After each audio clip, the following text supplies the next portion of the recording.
చేయాలన్న ఆలోచన తప్ప లేకపోతే ఇదే కాదు అధ్యక్ష. పోలీసులు 1,00,000 మంది పోలీసులు ఉన్నారు అధ్యక్ష. మనం ప్రశాంతంగా ఈరోజు నిద్రపోగలుగుతున్నాము, మన కుటుంబాలతో ప్రశాంతంగా ఉండగలుగుతున్నాం అంటే పోలీసు రక్షణ వ్యవస్థ ఉండబట్టే అధ్యక్ష.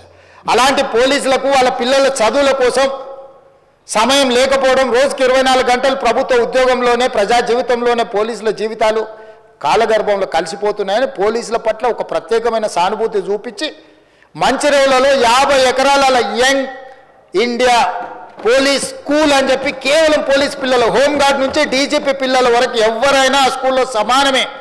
ఒక హోంగార్డ్ బిడ్డ అయినా డీజీపీ బిడ్డ అయినా ఆ యంగ్ ఇండియా పోలీస్ స్కూల్లో భారతదేశంలో సైనిక్ స్కూల్కి ఎంత ప్రతిష్ట ఉన్నదో నా తెలంగాణ రాష్ట్రంలో ఉన్న పోలీసులు వాళ్ళ పిల్లలు కూడా అంత ప్రతిష్ట కలిగిన చదువే కాదు స్పోర్ట్స్లో క్రీడలలో రాణించడానికి అవసరమైన అన్ని ప్రణాళికలు చేసి మంచిర్యాలలో 50 ఎకరాల స్థలాన్ని కేటాయించి కోట్ల రూపాయలు ఇచ్చి ఇవాళ పోలీసుల పిల్లల కోసం ఒక అత్యున్నత ప్రమాణాలతో కూడుకున్న ఎడ్యుకేషన్ ఇవాళ పోలీస్ పిల్లలకి ఇవ్వాలనుకున్నాం అధ్యక్ష.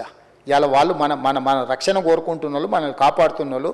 ఈరోజు రాష్ట్రం ప్రశాంతంగా ఉందంటే అది పోలీస్ శాఖ వల్ల కాదా అధ్యక్ష? వాళ్ళ ఏముంటుంది అధ్యక్ష? వాళ్ళ పిల్లలు మంచి చదువులు చదువుకోవాలి, వాళ్ళ పిల్లలు రాణించాలనుకుంటారు. వాళ్ళ జీవితం ఎట్లాగూ ఇట్లా గడిచిపోయింది, మా పిల్లలైనా బాగుండాలని కోరుకుంటారు. ఎప్పుడు ఆలోచన చేసిరా అధ్యక్ష? ఏ రోజైనా ఈ రాష్ట్రంలో ఉన్న 1,00,000 మంది పోలీస్ సిబ్బంది గురించి అయినా ఆయన ఆలోచన చేసిందా? డీజీపీ నుంచి హోంగార్డ్ వరకు పోలీస్ సిబ్బందిని ప్రత్యేకంగా వాళ్ళకు ఒక వ్యవస్థ ఉండాలి అని ఈరోజు ఒక అడిషనల్ డీజీ క్యాడర్ ఆఫీసర్ను పెట్టి ఒక వ్యవస్థను బ్రహ్మాండంగా ఏర్పాటు చేసి ఈరోజు పోలీస్ స్కూల్ని ఏర్పాటు చేసినాం కదా అధ్యక్ష.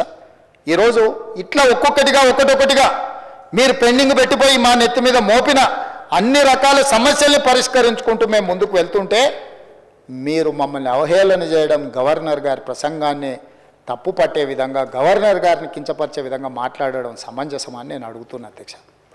గవర్నర్ గారి ప్రసంగం ప్రభుత్వం యొక్క ఆలోచన విధానం, ప్రభుత్వం యొక్క భవిష్యత్ ప్రణాళిక.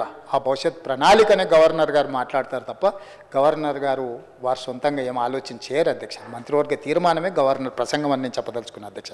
అదేవిధంగా అధ్యక్ష, ఆరోగ్యం మీకు తెలుసు, డిజిటల్ హెల్త్ కార్డు ఇవ్వాలనుకుంటుంది ప్రభుత్వం. ప్రతి ఒక్కరికి ఒక హెల్త్ ప్రొఫైల్ క్రియేట్ చేసి దామోదర్ రాజనరసింహ గారు, ఆయన by qualification engineer, by nature is an social doctor, సామాజిక బాధ్యత కలిగిన చైతన్యం కలిగిన వ్యక్తిగా, ఇంజనీరింగ్ గ్రాడ్యుయేట్గా వారికి ఆ బాధ్యత ఇచ్చి ఈ రాష్ట్రంలో ఉన్న 4 కోట్ల ప్రజలకు అందరికీ ఒక హెల్త్ ప్రొఫైల్ క్రియేట్ చేసి హెల్త్ డిజిటల్ కార్డు క్రియేట్ చేయడం అనేవి కాకుండా ఉస్మానియా యూనివర్సిటీ హాస్పిటల్ని కుప్పగూలుతుంటే కూడా పట్టించుకోకుండా ఊరుకుంటే 30 ఎకరాలలో గోషమాయిల దగ్గర 30 ఎకరాలలో 2,700 కోట్లు, దాదాపుగా 3,000 కోట్లతోని ఈరోజు ఉస్మానియా